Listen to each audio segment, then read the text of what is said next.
Tensionet në lindjen e mesme po ridimensionojnë edhe turizmin. Europianët tashmë po kërkojnë alternativa të tjera për të pushuar, e një prej këtyre destinacioneve është Shqipëria.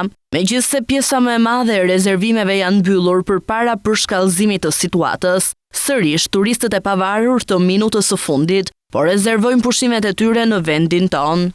Janë turistët që rezervojnë në hotele me mëngjes, B&B-t, domethënë këto që janë struktura të vogla, hotelerie.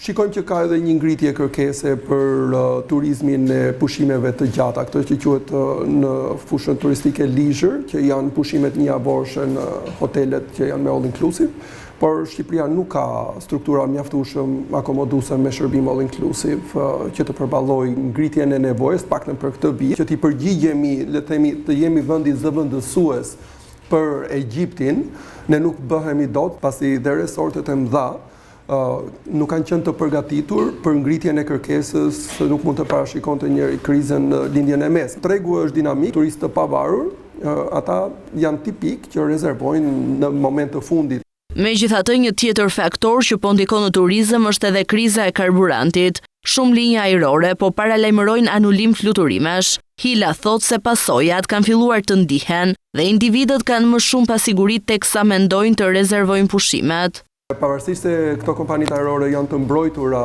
në kontrata për prurjet e karburantit me çmime të fiksuara paraprakisht, në një situatë lufte kontratat bien poshtë dhe këtu fillon problemi i madh. Ne kemi parë efektet e para të kësaj. Këto fluturime nuk kanë ndikuar me Shqipërinë. Çfarë ndodh nuk është e bie kërkesa apo dëshira e pushuesve për të ardhur në Shqipëri, por mbyllen rrugët, mbyllet logjistika. Ka një kërkesë normale shumë të lartë për pushimet, gjithë njerëzit duan të shikojnë ku do shkojnë me pushime, por një hezitim për mbyllje pushimesh. E kemi parë këtë gjatë gjithë muajit prill. Përfundimisht, unë mendoj se do ketë më shumë rezervime të minutës fundit, sesa rezervime të hershme siç ka qenë trendi i viteve të fundit. Të dhënat e Instat për muajin mars tregojnë se turistët që zgjedhin Shqipërinë vijojnë të dominohen nga tregjet europiane si Italia, Gjermania dhe Mbretëria e Bashkuar, ndërsa rritje të fortë po vijnë edhe nga vendet nordike, veçanërisht Danimarka, Norvegjia dhe Suedia.